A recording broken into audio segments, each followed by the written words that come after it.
언약을 굳게 믿는 자에게 임한 기적과 축복이라는 목사님 말씀이 안 들려요. 네, 오늘 언약을 굳게 믿는 자에게 임한 기적과 축복이라는 제목으로 말씀을 나누겠습니다. 우리가 그 신앙생활 하다 보면 하나님의 명령과 말씀이 있는데 이것이 내가 이해하기 어려운 또 내가 그 이해하기 힘든 또 납득하기 어려운 그런 시험을 마주할 때가 있단 말이에요. 여러분 그럴 때 우리는 어떻게 반응해야 되겠습니까? 예수님은 아무런 죄가 없었어요.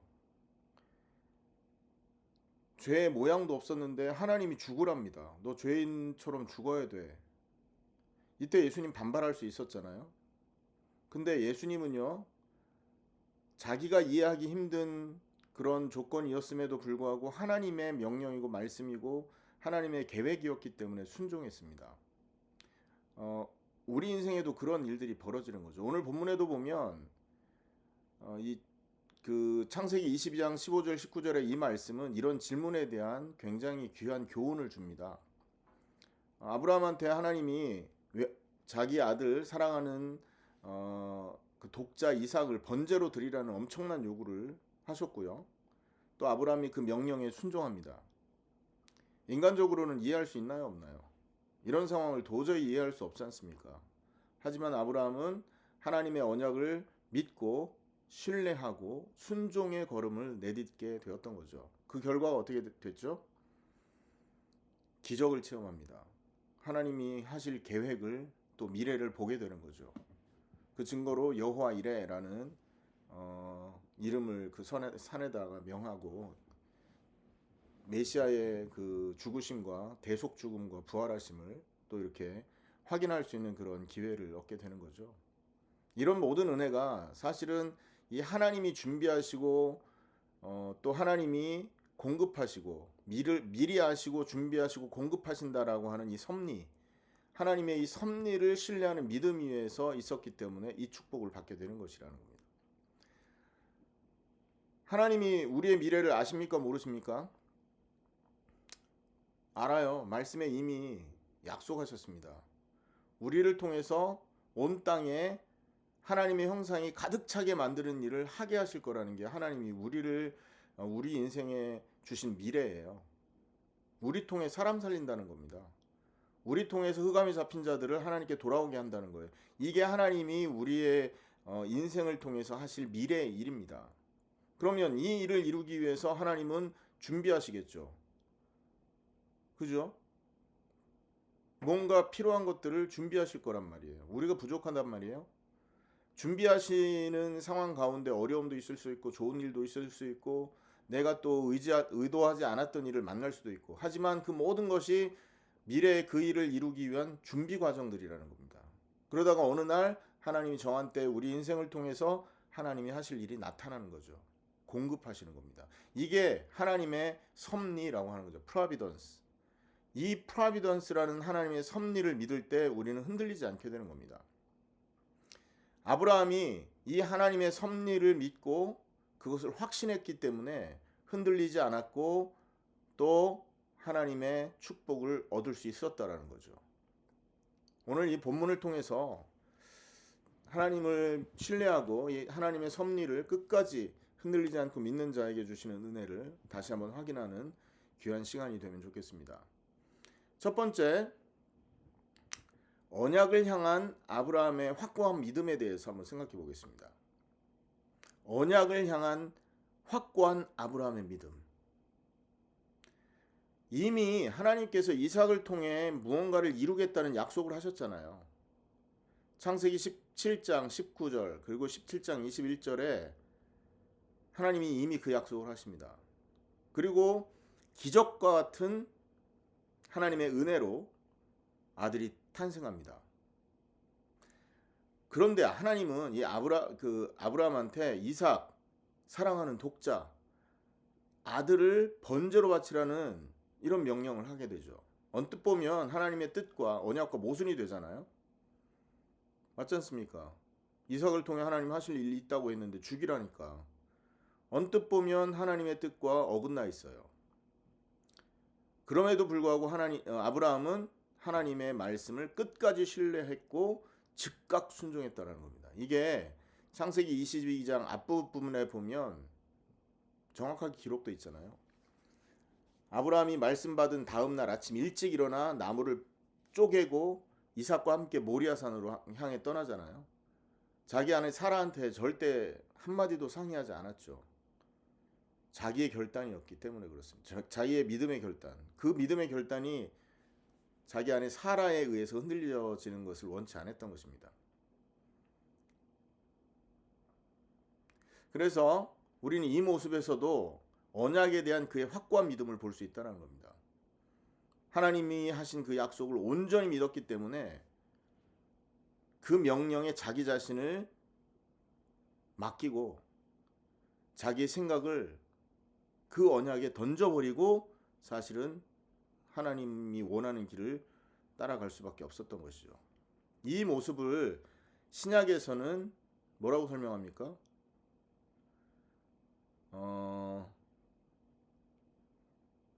히브리서 11장 17절 19절에는 이 믿음을 이 하나님이 능히 이삭을 죽은 자 가운데 살리실 줄로 믿었다라고까지 얘기합니다.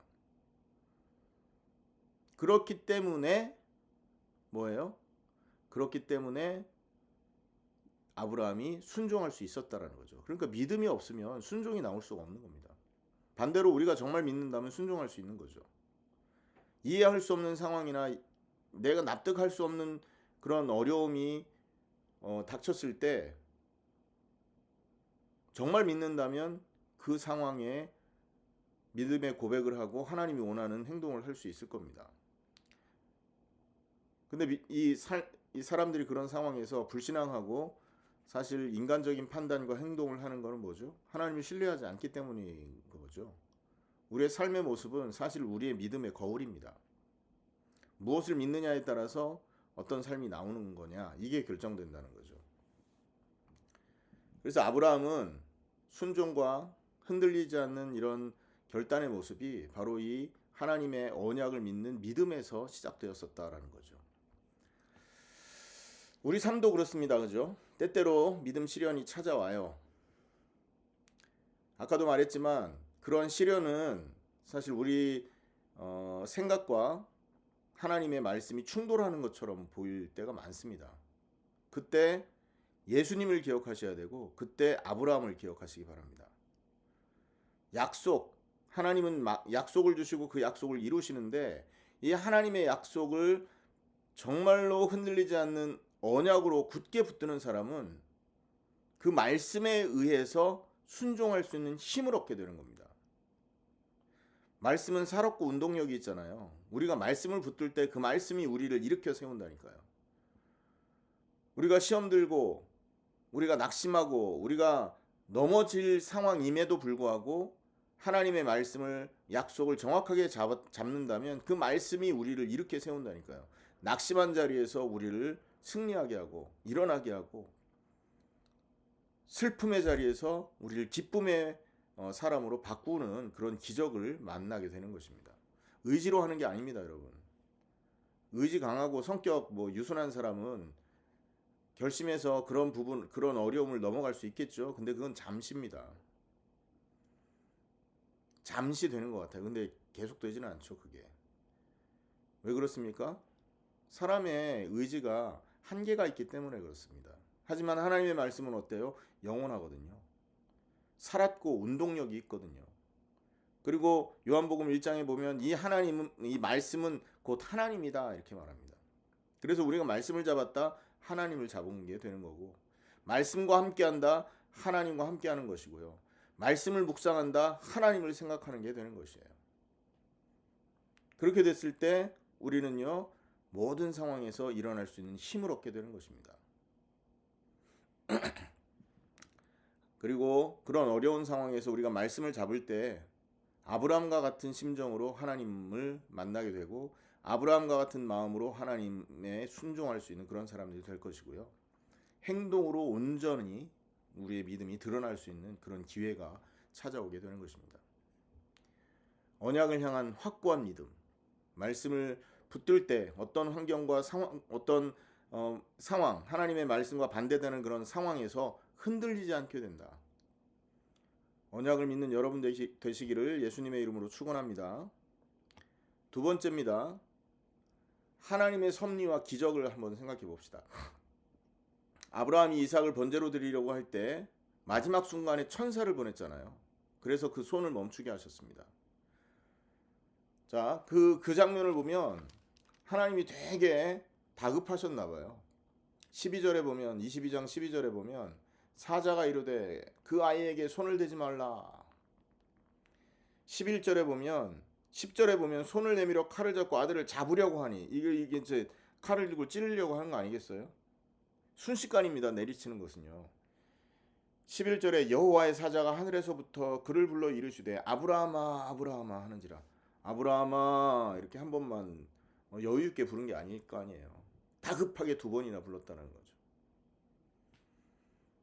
천사가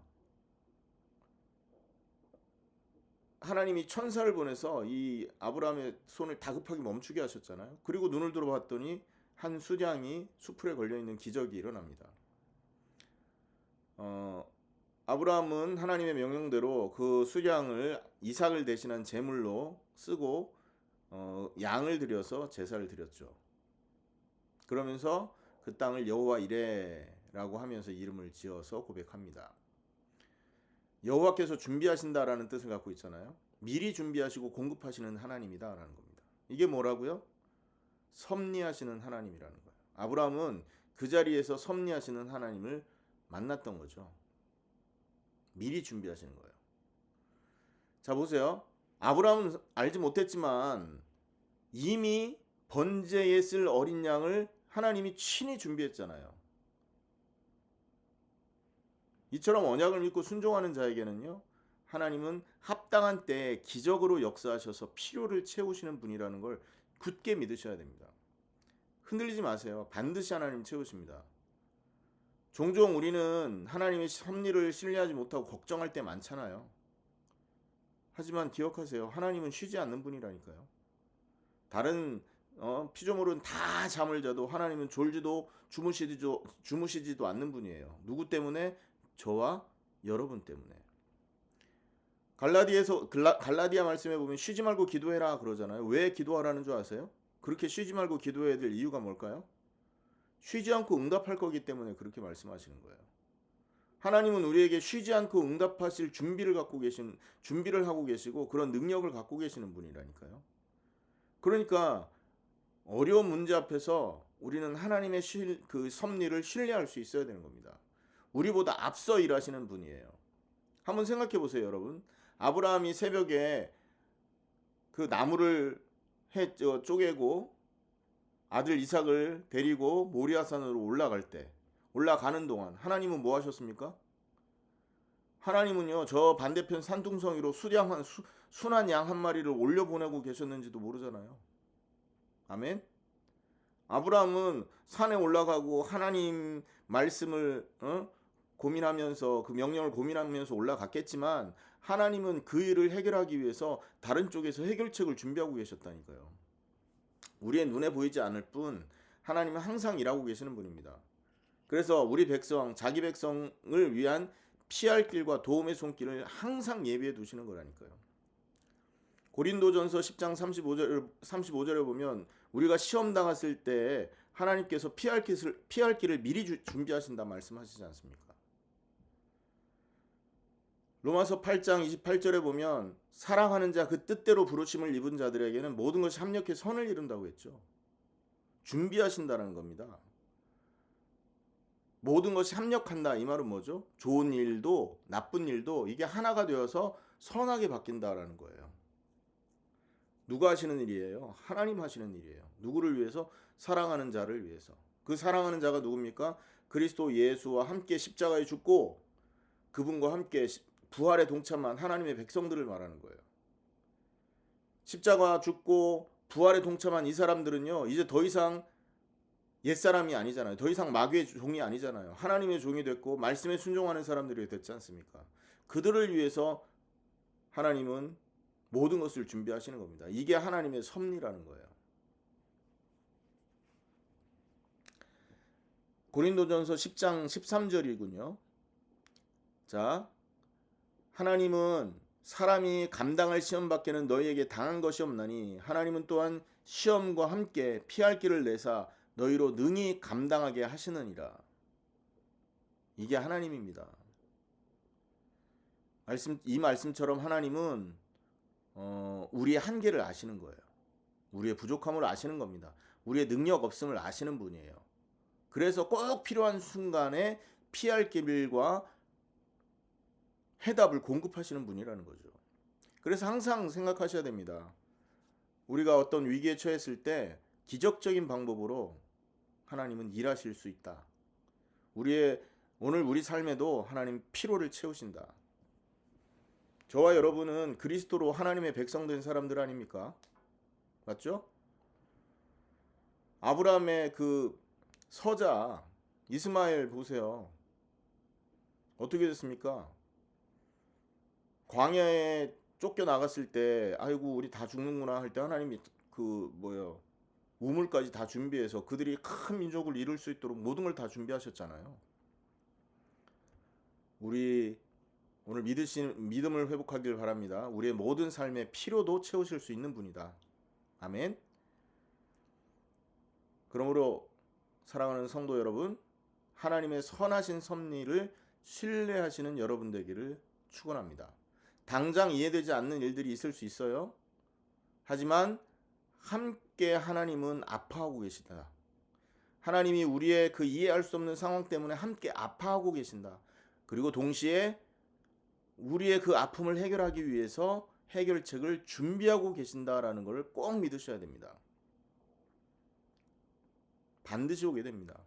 끝까지 가서 마지막 순간까지 갈지라도 하나님은 반드시 도움의 손길을 보일 때가 있다라는 거예요.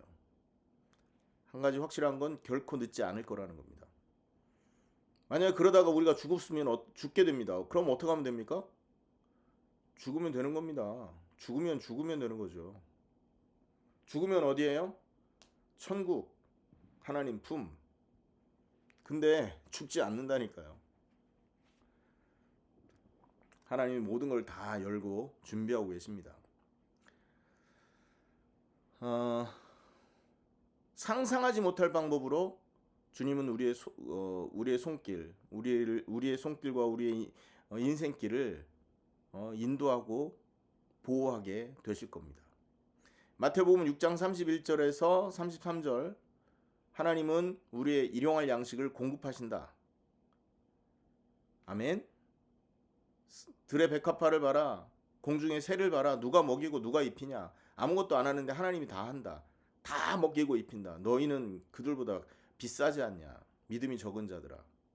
그래서 무엇을 먹을까 입을까 걱정하지 말고 그걸 구할 필요도 없다. 왜? 그건 이방인이 구하는 거고 하늘에 계신 아버지는 너희에게 이 모든 것이 있어야 될 줄을 친히 아신다. 그러므로 너희는 먼저 뭐를 구해라? 그의 나라와 의를 구해라. 그러면 이 모든 것을 너희에게 더하실 것이다. 이게 하나님의 섭리입니다, 여러분. 아브라함이 이 하나님의 섭리를 믿고 가장 적합한 때에 기적을 체험했던 것처럼 하나님은 하나님의 섭리를 믿는 저와 여러분을 바라보시고 가장 복음에 유익할 때, 우리 인생에 가장 합당할 때 응답을 내려주실 거라는 거예요. 그것을 확실하게 믿으시길 바랍니다. 세 번째입니다. 순종하는 자에게 약속된 축복입니다. 오늘 본문에 보면 이 아브라함이 이런 순종한 이후에 큰 응답을 받았지 않습니까? 끝까지 하나님을 순종했어요. 이때 하나님이 놀라운 축복을 약속하셨죠. 뭡니까? 세 가지 축복을 합니다. 16절 여호와께서 이르시기를 내가 나를 가리켜 맹세하노니 하나님이 자기 자신을 가르쳐서 맹세하고 있어요. 왜냐하면 이 세상에는요 뭘 맹세한다 그러면 나보다 큰 자를 기준으로 나보다 큰 존재를 기준으로 맹세를 하는데 사실 이 땅에는 하나님보다 큰 존재가 없어요. 그래서 하나님이 자기 자신을 향해서 맹세를 하는 겁니다. 내가 이같이 행하여 네 아들 네 독자도 아끼지 아니하였은즉. 독자를 아끼지 아니하였다? 아, 네가 내 말을 잘 들었구나, 이게 아니라 독자를 아끼지 않고 죽이려고 했던 그 행위 자체가 믿음 때문에 나타난 행위고, 믿음의 증거로서 삶이, 그 행위가 보였기 때문에 하나님 앞에 하나님이 그걸 인정하신 겁니다. 말만 한 게 아니잖아요. 나 하나님 믿습니다 하고 끝난 게 아니었지 않습니까? 뭐 한 겁니까? 그 믿는 것을 행동으로 증명했던 겁니다. 그걸 봤기 때문에 첫 번째, 내가 큰 복을 주고, 두 번째, 네 씨가 크게 번성하여 하늘의 별처럼 바다의 모래같이 많아질 것이고, 그래서 그 씨가 대적의 문을, 성문을 차지할 거고, 마지막으로 천하 만민이 복을 얻게 될 것이다. 씨에 대한, 땅에 대한 언약을 다시 한번, 땅은 이미 지금 아브라함이 가나안에 있기 때문에 이미 준 것이고요. 그 다음에 그 씨가 뭐 한다고요? 크게 번성하고 대적의 성문을 얻게 될 것이다. 대적을 꺾을 것이다 라는 것입니다. 이게 순종한 아브라함이 받은 은혜죠. 이거는요, 사실 이전에 주셨던 언약을 다시 한번 확장하고 굳게 확인시켜 주는 겁니다. 어떤 그 성경 주석자는 그런 말이에요. 그런 말씀을 합니다. 이 언약을 갱신한 이 사건에 대해서 아브라함에게 베푸신 하나님의 은혜의 선언 중에 최고로 높은 선언이다, 이렇게 말합니다. 하나님이, 아브라함이 하나님께 바친 것을 하나님은 더욱 큰 복으로 되돌려 주셨다, 이 말이죠. 자기 아들을 드리려고 했던 그 믿음을 드렸는데 하나님은 그 믿음을 받으시고 더 큰 것으로 우리에게 돌려주셨다. 여러분 혹시 내가 이렇게 말씀대로 행하는 게 손해보는 것 같고, 말씀대로 행하는 게 내 생각과 체질이 안 맞는데 갈등하십니까? 뭘 몰라서 그래요. 여러분, 내가 100만 원을 투자했어. 1000불을 투자해가지고 $1000를 투자해갖고요, 100만 불을 얻는다면 그 1000불 투자합니까, 안 합니까? 나한테 1000불 줘. 그럼 내가 너희들한테 100만 불 줄게 하면서 내가 예람이를 꼬신다. 그러면 예람이가 내가 능력이 있는 거 알면 주겠지. 그쵸? 뭐 1000불 있어도 살고 없어도 사는 건데요. 여러분, 우리가 작은 믿음을 드리는 거 아닙니까? 오병이어의 기적도 그런 겁니다. 자기가 가지고 있는 작은 거, 물고기 5마리, 떡 2구덩이 드렸는데 그걸 받으시고 하나님이 엄청나게, 예수님이 역사하신 것처럼요. 우리가 드리는 건 작은 거예요. 아브라함이 드린 건 자기 아들이에요, 이삭. 근데 돌려받은 건 엄청난 거죠. 우리가 믿음을 드릴 때 하나님은 그 믿음을 보시고 더 큰 것으로 갚아주시는 것을 기억할 수 있어야 되겠죠.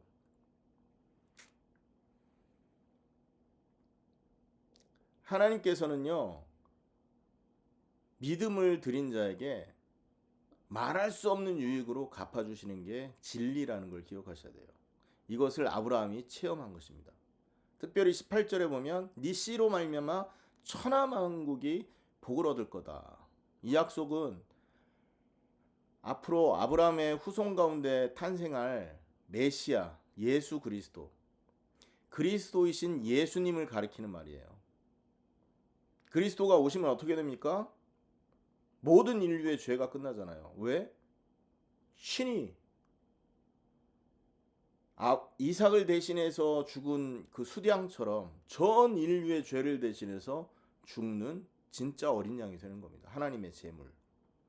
그래서 그 어린 양이 죽음으로써 우리가 지었던 모든 죄가 함께 십자가에 죽는 그런 기적이 벌어지는 겁니다. 그러니까 우리는 알지 못하지만 하나님은요, 우리의 생명을 2000년 전에 준비해 놓으셨다는 겁니다. 아멘입니까? 우리가 아직 죄인 되었을 때 그리스도께서 십자가에 죽으심으로 하나님이 우리에 대한 자기의 사랑을 확증하셨다. 2000년 전에 예수님의 십자가는요, 태어나지도 않았던 저와 여러분의 죄가 죽은 자리예요. 이 사실을 받아들인다면 내 죄는 2000년 전에 예수님과 함께 죽었습니다. 지금 내가 사는 거는 예수님 부활하신 예수님이 사신 것처럼 새 사람이 예수님과 함께 사는 것입니다. 이 고백을 진짜 나의 고백으로 할 수 있는 사람이라면 그 사람은 대적의 성문을 얻는 것이 되는 겁니다. 왜 그렇습니까? 사단은요, 죄 있는 자를 장악하고 죄 있는 자를 지배하는 존재잖아요. 죄를 틈타서 사단이 역사합니다. 그런데 예수님은 어떻게 했습니까? 그 죄를 대속하기 위해 십자가를 지시고, 그리고 또 예수님이 죄가 없다라는 증거로 부활하십니다. 그 순간 죽음을 무기로 삼고 있던 마귀의 권세는 끝나게 된 거죠. 그래서 이 대적의 문을 얻을 것이다. 내 씨로 말미암아 천하 만민이 복을 얻을 것이다. 이것은요, 그 씨가 누굽니까? 이삭이 아니라 이삭의 후손으로 올 그리스도를 말하는 겁니다. 그래서 하나님은 아브라함의 이 믿음과 순종을 통해서 결국은 온 인류를 구원하실 구속사의 가장 핵심, 가장 큰 인류의 복된 그리스도를 보낼 거다라는 예언을 하신 거예요. 그래서 아브라함은 이 순종 때문에 사실은 모든 민족에게 미치는 큰 구원의 복의 통로가 된 거라니까요. 이게 하나님의 섭리를 신뢰하고 말씀을 순종하는 자의 인생을 통해서 일어나는 하나님의 복의 역사라는 겁니다. 말씀대로 하나님은요, 이삭의 후손을 크게 번성하게 하셨죠. 창세기 26장 4절, 출애굽기 1장 7절에 보면 이스라엘 백성이 이제 번성하기 시작합니다. 때가 참에 후손 중에 예수 그리스도를 하나님 보내시고 모든 민족과 모든 족속을 위한 구원의 길을 열게 됩니다. 갈라디아 3장 6절에서 9절 말씀에 보면 아브라함의 믿음으로 말미암아 우리도 복을 받게 되었다라는 선언을 이 바울이 하거든요. 그래서 이 아브라함의 순종이 온 인류의 복을 가져다주고 언약적인 축복을 받을 수 있도록 문을 열어준 게 되는 거죠. 오늘날 우리의 삶에도 있지 않습니까? 이 순종하는 믿음에 대한 하나님의 축복은 아직도 유효합니다, 여러분. 우리가 하나님의 말씀을 믿고 순종하잖아요. 하나님은 지금도 일하시고 역사하십니다. 단순하게 우리가 삶에서 일어나는 이런 순종해야 될 그런 일들도 있죠. 이웃을 사랑하라. 이것도 우리가 순종해야 될 얘기고, 하나님 사랑하라. 이것도 순종해야 될 얘기입니다. 하지만 더 큰 순종이 뭔지 아세요? 생명에 대한 순종입니다. 예수와 함께 죽을 때 부활에 동참한 새 생명을 얻는다. 이 믿음을 순종할 수 있어야 돼요. 나는 정말로 내가 살아왔던 하나님을 대적한 이 죄악의 옛사람이 십자가와 함께 죽은 것을 믿고 사는 사람이냐. 여러분, 믿는다라는 거는 삶이 동반된다 그랬잖아요. 아브라함이 믿었기 때문에 아들을 살릴 거라는 사실을 믿었기 때문에 죽이려고 데리고 간 것처럼 우리가 십자가에 우리가 죽은 것을 믿는다면 죽은 사람의 삶이 나와야 된다니까요. 그게 뭐죠? 제자의 삶인 겁니다. 그게 바로 예수님의 제자들의 예수의 제자들의 그 모습인 거예요. 그런 사람을 보고 그리스도인, 크리스찬이라고 하는 겁니다. 그리스도인이라는 말은 뭐예요? 남들이 불러주는 얘기라니까요. 나는 크리스찬이야 말한 게 아니라 이웃 사람들이 봤을 때 저 사람은 그리스도 사람이네. 그리스도와 같은 삶을 사네. 타칭 그리스도인이라는 거죠. 그러니까. 왜 그렇습니까? 죽어 없어졌기 때문에 삶이 그렇게 바뀌는 겁니다. 그래서 그리스도를 믿는데 그분의 십자가와 부활을 나의 죽음과 나의 삶으로, 나의 생명으로 믿냐, 그리고 그 믿음에 순종하느냐. 그때 어떤 일이 벌어지냐면 하나님이 함께 하십니다. 왜? 죄가 없어졌기 때문에. 부활하신 예수님이 우리 안에 들어와서 나 대신 내 인생을 대신 살아주기 시작한다는 거죠. 예수님이 내 인생을 대신 살고 계시는 걸 믿으면 어떻게 됩니까? 예수님이 동행하시고 내 안에 계신 예수님이 내 인생을 대신 살아. 내 고민도 예수님이 대신하는 거고 나의 어려움도 예수님이 대신 지고 가신다고 생각해 보세요. 나의 갈등, 여기 우리 학생들 있잖아요. 미래 갈등이 있을 겁니다. 진로 걱정하고 있을 거예요. 근데 그 걱정을 여러분이 하고 있으니까 문제인 거죠.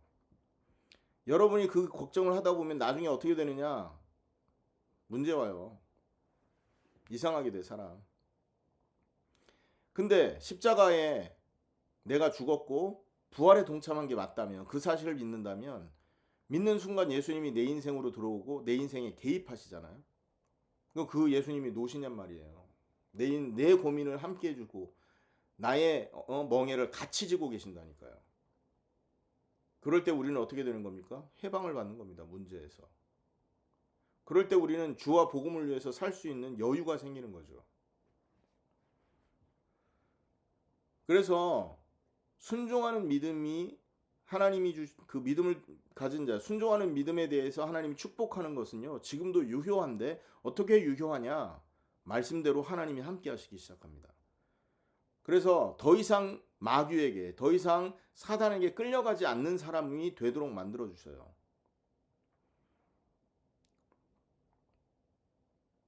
그 사실을 믿는 여러분 되길 바랍니다. 누가복음 11장 28절에 보면 하나님의 말씀을 듣고 지키는 자가 복이 있다 그랬거든요. 그럼 뭘 지켜요? 열심히 기도하라는 말씀을 지키겠습니까? 헌금하라는 말씀을 지키겠습니까? 그거는 따라오는 은혜들이에요. 기도는요, 하나님이 함께하는 것이 기쁜 사람은 나오게 돼 있는 겁니다. 기도는요, 하나님과 대화하는 게 너무 행복한 사람은 하게 돼 있는 거예요. 친구하고 대화하는 게 너무 좋으니까 맨날 친구하고 전화통 붙들고 살잖아요. 하나님과 대화하고 하나님과 교제가 너무 기뻐? 그럼 늘 기도하고 대화하는 거죠.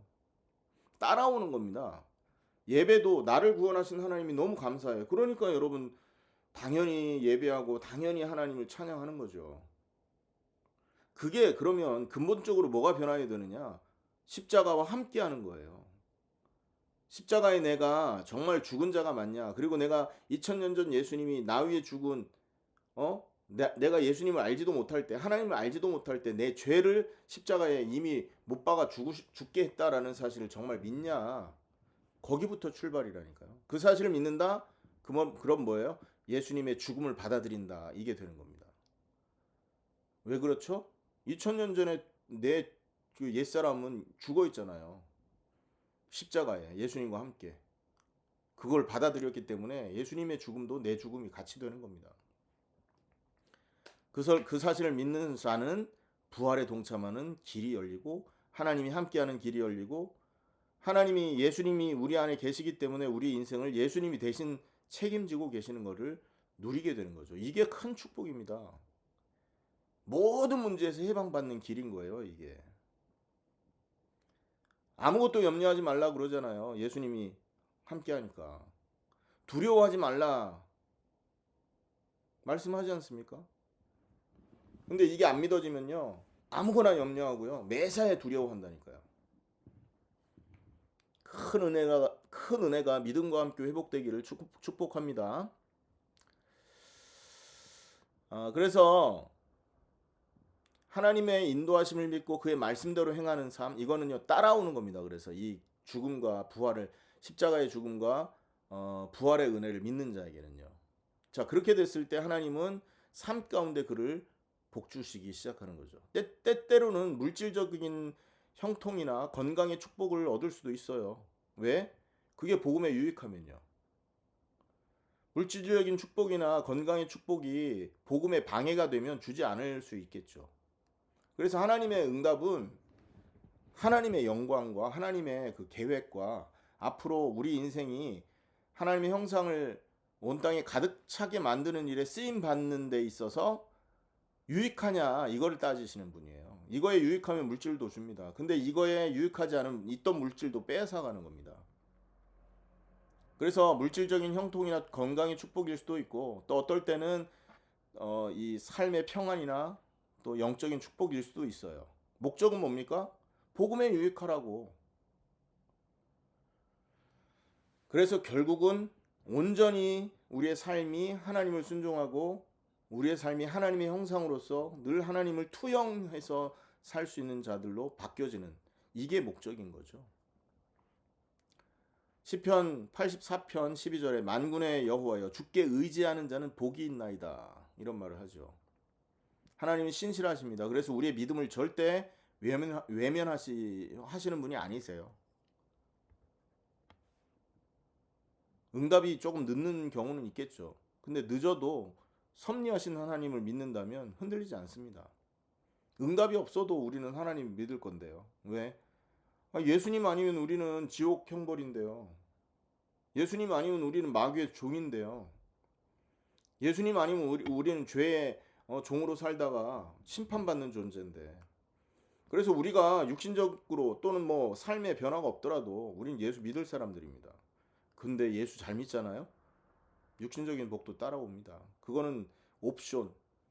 안 와도 괜찮고 우리의 인생이 하나님께 방향 맞춰 있으면 아무것도 문제가 되지 않는 것입니다. 가장 큰 축복은 뭔지 아십니까? 그래서 예수 그리스도. 가장 큰 축복은 바로 예수 그리스도가 우리와 함께 하시는 것.